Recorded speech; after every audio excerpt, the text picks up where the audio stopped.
Majová situácia sa stala hlavnou témou diskusí vo verejných aj mediálnych kruhoch.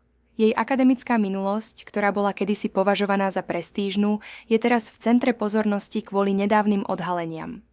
Napriek významnému vplyvu jej rodiny v komunite zvesti o jej školských rokoch spôsobili, že mnohí spochybňovali jej úspechy. Podľa správ bývalých spolužiakov sa Maja nevždy sústredila na štúdium, radšej sa stýkala.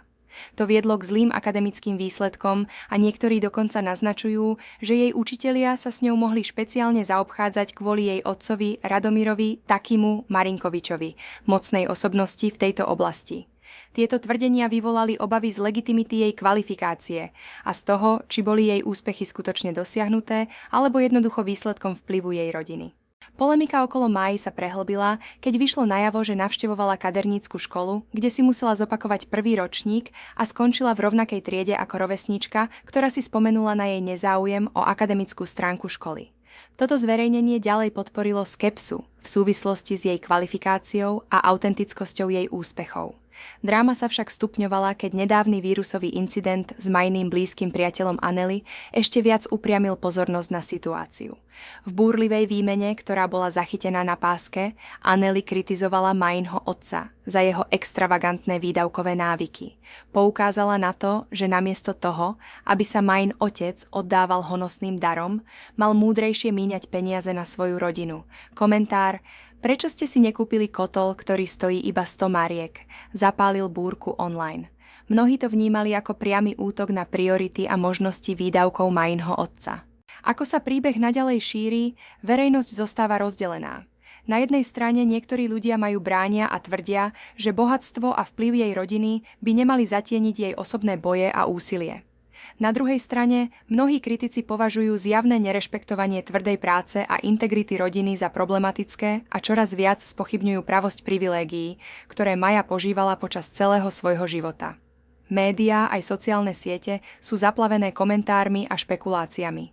Niektorí bývalí zamestnanci rodinnej firmy dokonca anonymne prehovorili o údajnom napätí vo vnútri domácnosti, ktoré malo trvať už niekoľko rokov.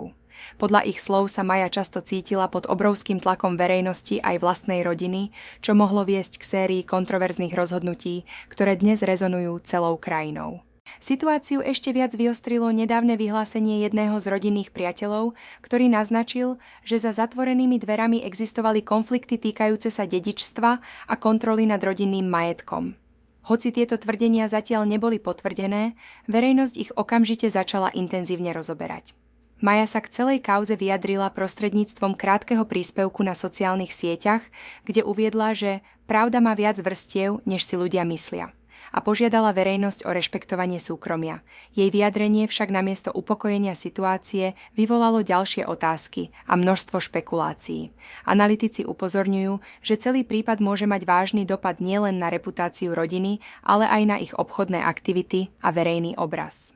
Medzi tým sa objavujú ďalšie informácie, ktoré naznačujú, že v nasledujúcich dňoch môžu výjsť najavo nové detaily, schopné celý škandál ešte viac prehlbiť.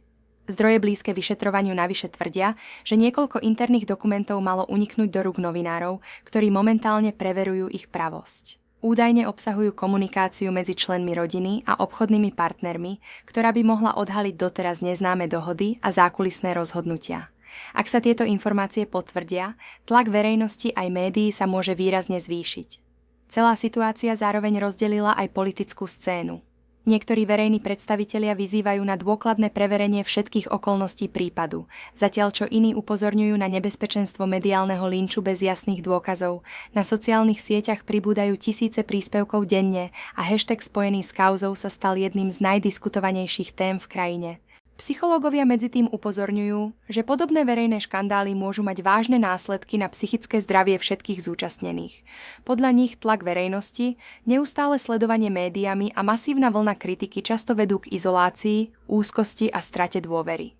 Napriek všetkým obvineniam však Maja naďalej odmieta, že by urobila čokoľvek neetické.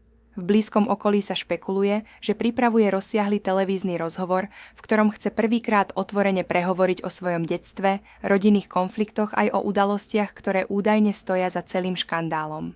Verejnosť teraz netrpezlivo čaká, či tento krok prinesie vysvetlenia alebo odhalí ešte šokujúcejšie tajomstvá. Nezapomni zasubskribovať.